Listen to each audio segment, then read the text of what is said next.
Hello everyone and welcome back to the Common Sense Crypto channel. As with you always, this is Rich doing another video today on XRP. So I hope you're all having a wonderful day today. Wherever you are in this great world, we're gonna talk about XRP. And I gotta start with this, because right now there's a lot of people still speculating that this case is done, that the appeal got thrown out. But that's not what happened.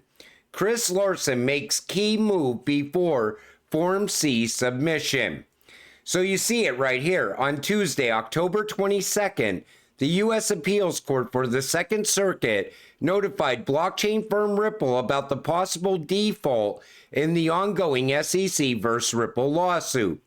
This was basically a warning about the upcoming deadline for the Form C submission for cross-appeal against the U.S. SEC. But Chrislson makes the last-moment move by submitting the notice of appearance. And you see it right here. And Ashley Prosper pointed this out. It looks like Chrislson filed his legal team from Paul, Weiss, Rifkin, Wharton, and Garrison LLP after they failed to file their notice of appearance on time. Good old Matthew Solomon stepped in to take over. He is also fighting for Kraken. What a star. And you see it listed right here. Substitute counsel, replace lead counsel. So it looks like they changed their legal team when it comes to this appeal. Let's see where this goes from here. Now, a lot of people kept saying we're being too hard on Gary. We got to look at Jay Clayton. Well, Gary Gensler met with Jay Clayton in 2018 and was instrumental in XRP hostility. According to a new report, Gensler's contribution to the meeting was instrumental in the ensuing XRP hostility and even the famous Bill Hinman speech. So Gensler was at the heart of this from day one. It goes all the way back to 2018. So I don't think we're being tough enough on Gary, if you ask me. But Gary knew what was going to go down. And just like now, they keep dragging this out as long as they possibly can. But going forward, I gotta say this once again, XRP is not a security now, and it's not going to be a security going forward. October 22nd, 2024, FSB Report on G20 Crypto Asset Policy Implementation Roadmap, aka the time frame for global regulatory clarity on crypto assets. Like I kept saying, there's going to be global clarity. The Financial Stability Board is an international body that monitors and makes recommendations on the global financial system. In this report, the FSB conducted a survey of its members, revealing that nearly all have plans in place for new frameworks around crypto assets for 2024 into 2025. SSB members, including central banks, financial regulators, and international standard-setting bodies like the Basel Committee, the top of the financial hierarchy, most have directly confirmed that their global timelines for establishing legal frameworks around crypto are set for 2024 into 2025, not 2026 or 2027. I keep seeing people saying that we're not going to have regulations until 2026. It is going to happen by the end of this year, early next year. I don't even think this is going to drag out into the middle of 2025. Here in the US, I think we're going to have crypto regulations most likely by the end of this year. That's what they're all pushing for right now. And the banks cannot jump on board until regulations are put in place. Yes, banks have arrived to crypto, and they are ready to have an impact, the beginning of a great convergence. We are about to witness the convergence of cryptocurrencies and traditional finance in a major way.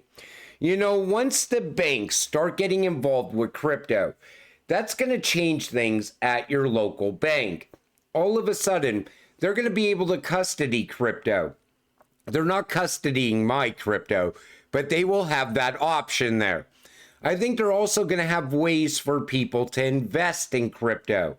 And once regulations are here and there's only a handful of cryptocurrencies left, it's not going to be like gambling. So the banks can feel safe with their customers' money by putting it into certain cryptocurrencies. I think once regulations come, it's going to change everything.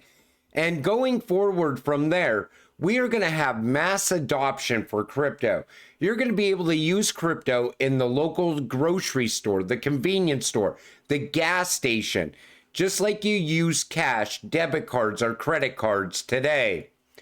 Mass crypto adoption starts with innovators, not the mainstream. Focus on the 2.5% who drive change. Take a listen to Aaron Day. He makes a lot of sense in this clip. A lot of times people say to me, well, normies won't adopt cryptocurrency. This is too hard or whatever. And I'm always reminded of having run tech companies, or even if you look at the American Revolution and how ideas spread, things never start at the mainstream. They actually go through an adoption curve. It's an actual thing called crossing the chasm, where you have 2.5% of innovators is the first phase. Then you have early adopters, 13.5%, then early majority, late majority. We need to focus right now on the on the innovators, and in fact, not waste time trying to go mainstream. There's this quote by this guy, Charles Tart, that I think matches this concept of their different phases to adoption. And he said, when an audience is presented with a theory that's one level above their understanding, they find it inspiring. When the information is 2 levels above their comprehension, they fall asleep. At 3 levels, they become angry. And when the data reaches 4 levels above the level of the audience, they want to kill the presenter. And that seems like, you know, almost an experience that I've had when you interact with people. If they're not ready for it, rather than get frustrated about it, just focus on the 2.5%.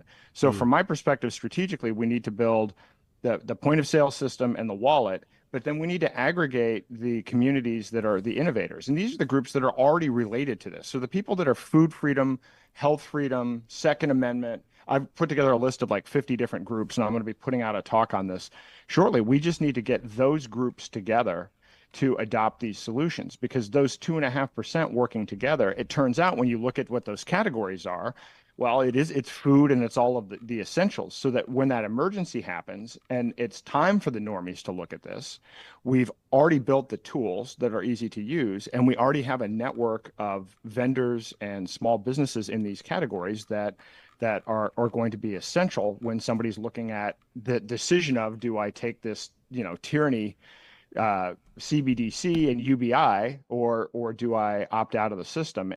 A lot of times people say, and that's what crypto is going to allow you to do. I think it's going to allow you to opt out of the CBDC system. But he's right. Whenever you talk to someone about crypto, usually they're interested at first. But if you start talking in a way that it's complicated, right away it goes over their head and they don't want to hear it anymore. So when you talk to your friends or family about crypto, the best way to approach it is like this. Listen, I'm going to make a lot of money in crypto very soon. Do you want to watch me get rich and leave you behind? Or do you want to get invested in crypto? That's the way I put it. Because they could understand that they don't want to see you get rich without them getting rich. But, you know, he's also right. You know, when it comes to mass adoption, you're going to have to get a handful of merchants to accept crypto. And it doesn't have to be the Walmarts or the Targets of the world. It has to be like maybe 7-Eleven gas stations. And then beyond that, maybe it's restaurants. And people could now buy their dinner using crypto. And then all of a sudden, other people start to take notice. And then all of a sudden, they want to get in crypto as well. But mass adoption is going to happen so much quicker once the institutions get on board, because they'll start advertising crypto everywhere. They'll have TV commercials, radio commercials, and all of a sudden crypto will be like a household name and everyone will have to have it. That's where I see this going. Breaking, Brics officially adds 13 new nations to the alliance as partner countries. This is not going away. So you see Algeria, Belarus, Bolivia, Cuba, Indonesia, Kazakhstan, Malaysia, Nigeria, Thailand, Turkey, Uganda, Uzbekistan, and Vietnam. And you know, they're all going to be utilizing something other than the US dollar. Brics Pay countries are expected to be made in wholesale CBDC. XRP was created to be a neutral bridge currency, and the Ripple net extends far into the largest parts of all Brics nations.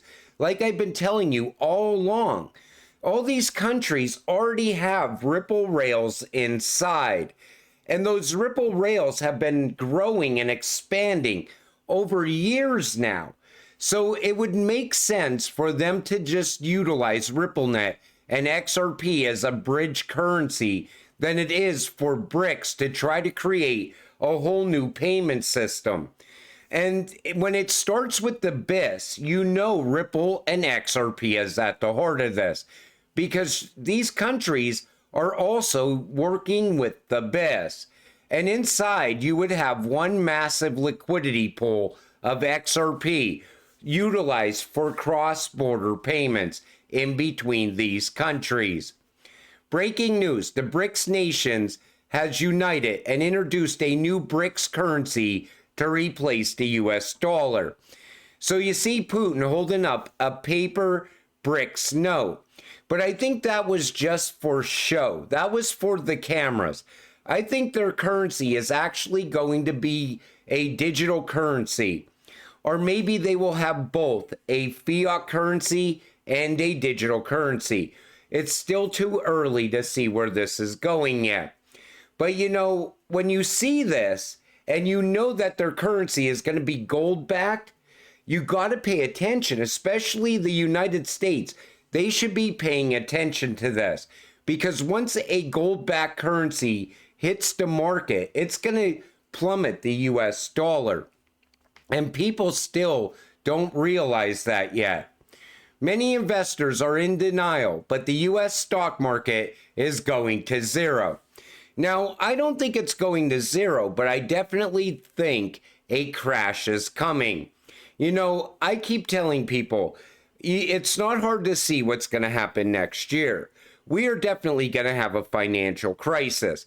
A lot of people are in denial about it. They keep saying, oh, the economy's coming back. It's like, listen, the Fed comes out with fake numbers. The mainstream media news pushes the narrative that the economy's getting better. And at the same time, we have the BRICS coming for the US dollar. The country is going towards $36 trillion in debt. A major crash is coming. And I think us, as crypto investors, we are going to get very rich when it happens. The global equity market, worth a staggering $109 trillion, stands as one of the largest untapped opportunities for tokenization. With this new partnership with Aurum, the XRP ledger will be able to break into the space, offering the ability to tokenize global equity, bringing shares of companies onto the blockchain. This is bullish. Trillions of dollars coming to XRP, to the XRP ledger. And you see the assets listed right here. Everything is going to become a token at some point. I think early on, we're going to watch a massive flood of value come to the XRP ledger. After that, it's going to be gradual value coming on board year over year, pushing the price of XRP higher and higher over time. Department of Justice warns Musk over $1 million voter giveaway. So now they're saying that it's illegal what Elon is doing with this $1 million giveaway.